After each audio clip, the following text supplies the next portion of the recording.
If you're thinking about food literally all day, every day, and you're in your reverse, this video is for you. I've been there too. First off, you're not broken. And this is totally normal. Not good, but normal. You're not bingy. You're not out of control. Stop telling yourself that. I know you're seeing that on the internet, but your body is coming out of one of the most extreme seasons it has ever been in and ever will be. Hi, my name is Ashton. I am a post-show recovery coach, and welcome to today's video. We are talking about food noise after your show. Yes, that little thing in the back of your head that won't shut up telling you that you need to eat, even though you just ate an entire box of cereal. That was me anyway. I remember this season so clearly, and honestly, it lasted way too long because I didn't know how to handle it. I didn't want to admit it. And I kept telling myself that it was okay and it was not a problem and I had control of it, but I didn't. I was creating extremely unhealthy patterns that would end up getting worse and worse and worse. And then I had to dig myself out of a 20-foot hole. I hated how obsessive I felt after prep. I felt almost embarrassed that I could follow such a strict plan with so much discipline for months. And then suddenly every thought on my brain was about food.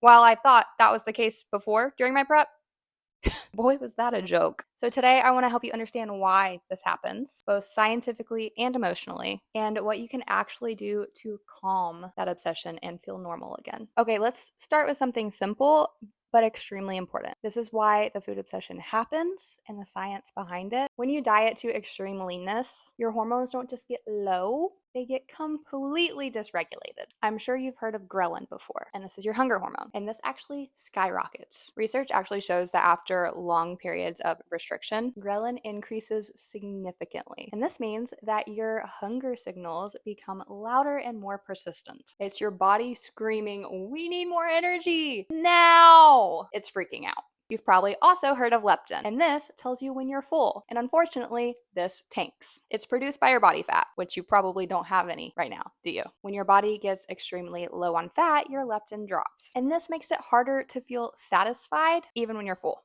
Also, your metabolic rate slows down on purpose, not because your body's dramatic, but because it's trying to protect you. It's literally designed to do this. It's called adaptive thermogenesis. Your metabolism adapts to the scarcity and stress by conserving energy. Also, your dopamine sensitivity changes. Weird, but this is huge. When we're in prep, food becomes hyper rewarding.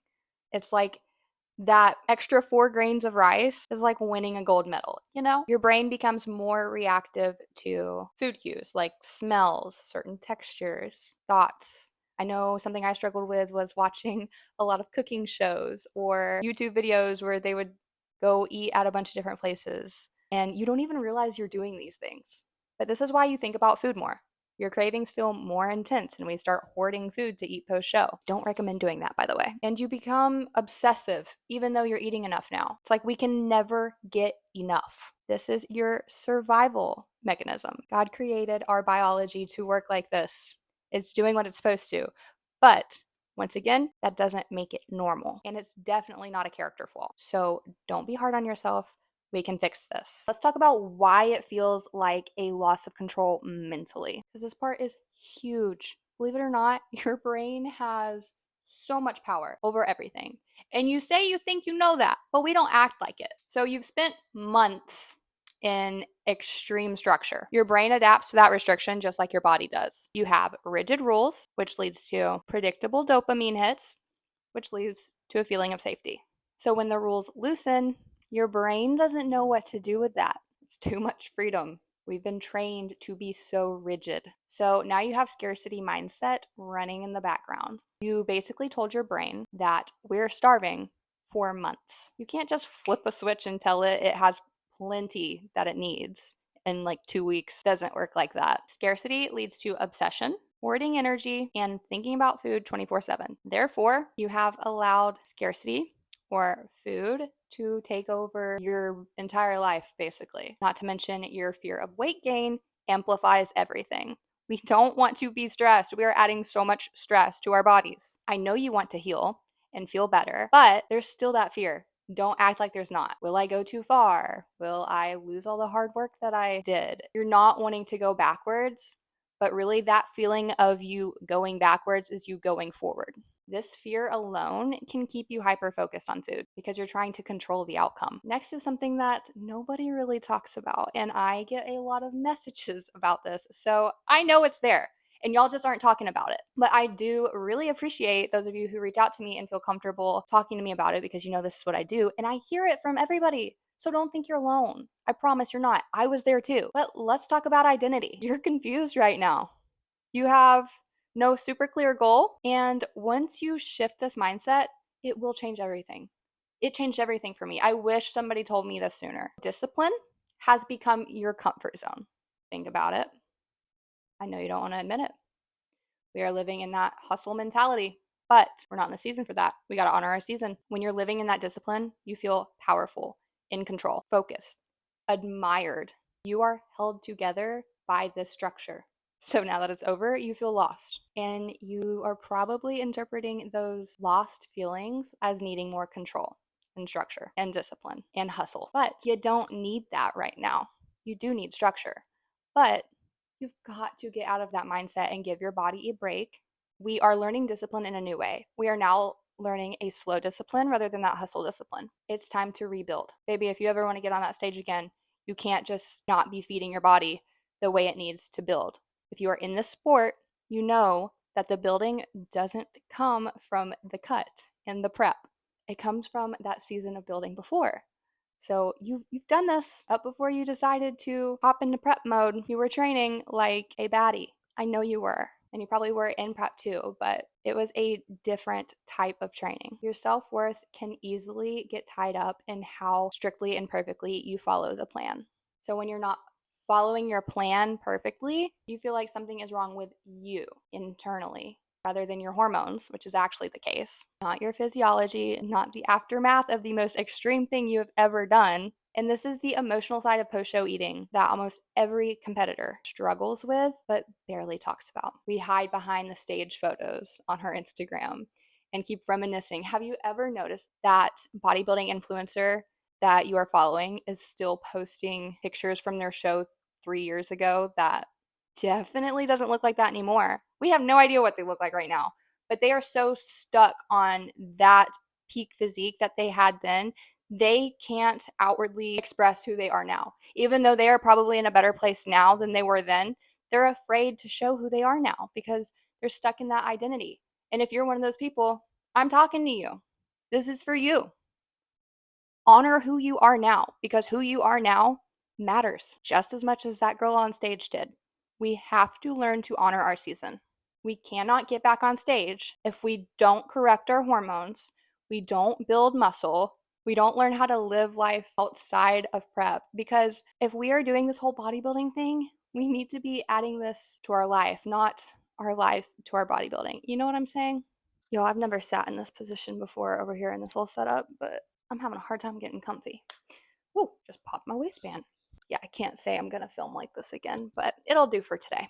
All right, so let's talk about what actually helps based on science and practicality. This is not just the stuff you see on Instagram, like just reverse properly, just eat more, you need high fat. No, this is deeper. The first thing that we're not talking about is meal timing. This is important and it's hard. I still struggle with it, but it's something you gotta figure out. It's gonna regulate your ghrelin spikes, your blood sugar, and reduce that food noise that's keeping you obsessive. And I know this is super important for me even now because I know that if I'm not in this consistent meal timing, I'm constantly thinking, when am I going to have my next meal? Am I hungry yet? I don't know. I don't know because I don't have a consistent schedule. My body doesn't know when to be hungry. So when you know when your next meal is going to be, you can do whatever you're doing in that moment. For me, it's typically work. I can work and actually focus on my work rather than thinking about what I'm going to be eating next and when I'm going to be eating. We have structure, not rigidity. Okay, and next is eating enough calories. And we think we're eating enough calories, but that cookie cutter plan that your prep coach gave you, honey bunny, they're more worried about their girls and guys hopping up on stage that makes them look good. I'm sorry. That may not be the case for all of the coaches out there. I mean, I know it's not. There are some good ones. But unfortunately, for most athletes that I've spoken to, their prep coaches are not worried about what's happening to them after their show. And this hurts so bad. It seriously breaks my heart because they put in all this effort to get their athletes on stage. And then after their show, they just let them crash like they're a trophy. They're literally a trophy. And that's so devastating. And it really does make me sad. You paid good money for your coach. I know you did. So I hate that you are not getting proper care. I don't think they're realizing that they're letting you break so much that they're probably pushing off the next time that they get to have you up on stage. Little do they know that they're losing out on your money again. Anywho, I was really just trying to say that you're probably not eating enough calories. You need energy to restore your thyroid function, your hormone production, and your metabolic rate. I doubt your prep coach is thinking about this right now. I'm just being honest. This is why you need somebody who specializes in post-show recovery. This is all I do because I became so passionate about it okay, calming down, backing it up. Anyway. Something else that you really need to consider is having a protein anchor. And what I mean by that is protein stabilizes your appetite signals and it supports your lean body mass, which I know you know. So this helps you not feel like your body is slipping away. But at the same time, I don't want to get too far into this because I'll go off on a tangent. You don't want to have protein super high like you did in prep because we're also most likely restoring our period and getting our hormones in check. So we actually need more carbs and fat, but we still need that protein, okay? It all matters. Balance plates. I also need you to not be afraid of carbs. Carbs are your friend here. Carbs increase leptin and thyroid output. And if you have a low carb reverse, you have prolonged hunger and sluggish metabolism. Can we stop going backwards here? Okay, and we also need to not be strength training as punishment. Dialing down intensity right now is going to lower your cortisol and helps you normalize your hunger hormones faster and keeps you from feeling puffy and bloated and inflamed and all that other crap that comes along with all of this. Less is more right now. If you are going to the gym simply because you just got into the habit of it and like now it just feels like something you hate, if you keep pushing yourself like that, you're going to end up so burnt out. You're not going to want to lift again, and then you're going to end up like a lazy couch potato and look back one day and be like, oh wow, is that even me? I did a bodybuilding show and now I'm fat, lazy, and gross. Sure, that sounds extreme, but don't make yourself fall out of love with training. Find something new to do. Train in a different style. Maybe it's calisthenics. Maybe you start doing Pilates, more yoga. Highly recommend yoga during this phase. Do lots of walks. I don't want to see you doing heavy cardio. Maybe during this phase, no more than 2 miles if you like to run, but maybe take up dancing, tumbling, a recreational sport. Like there are so many things out there that you can do. Like take this season to have fun and heal. Healing can be fun, and you need to be prioritizing grace and structure, not restriction. Just predictable meals and enough food and grounding routines. What makes you happy when you wake up in the morning? For me, it's a good old cup of coffee. Okay. If there is a simple joy like that you like in your coffee, maybe you took it out in your prep. Maybe there is a certain ingredient that you like to add to your coffee. Maybe it is a creamer. Add that creamer back in. Now, I know you know how to take control and not go overboard. Let's not go overboard. But it's little joys in life that really make life worth living. So don't die having regrets of not having your favorite beverage in the morning or having a dessert. I want you to be happy. You deserve to be happy. Okay, and most importantly, you don't fix post-show hunger by trying to control it. You're used to controlling your hunger by eating high volume foods, adding xanthan gum to your smoothies, and having super high fiber meals. This is not the season for that. We are not trying to suppress our hunger. We are not disregarding it with caffeine and exercise. We're going to honor our hunger cues. We are doing things right now to support our hormones, our metabolism, and our nervous system balance. Our nervous system is so underrated right now. Like, I'll do a whole other video on all these things. I have so many videos that I want to do because there are so many important things. But anyway, I digress. Anyways, if you are obsessing over food right now, I want you to hear this. Your body is not lacking discipline, it's lacking communication. Your body is rebuilding, your identity is reshaping, and this does not mean that you are losing yourself. It means that you are transitioning into a new season. And if you want somebody who truly gets this season, who understands the physiology and the mindset and the identity crash, my one-on-one coaching is open and I will link it down below for you. And this is where we rebuild your body, your metabolism, your hormones, and your confidence so that your next season is your strongest season yet. I am here for you. I went through this for way longer than I should have. And I truly believe that God put me through such a difficult and long season for so long because He had something in store for me so much bigger than what I could even fathom at the time. And I always knew that going through it. But I seriously have such a passion for this and a drive to help women because being in this space, I have learned that there actually are so many of us who are just afraid to speak up and we don't want to say it out loud that we are struggling. But let's be honest, it's a freaking struggle and that's okay. And that's why I do what I do. I'm here for you. I love you. Be sure to like and subscribe. And I'm super excited to see you in my next video. Thanks for watching. Bye.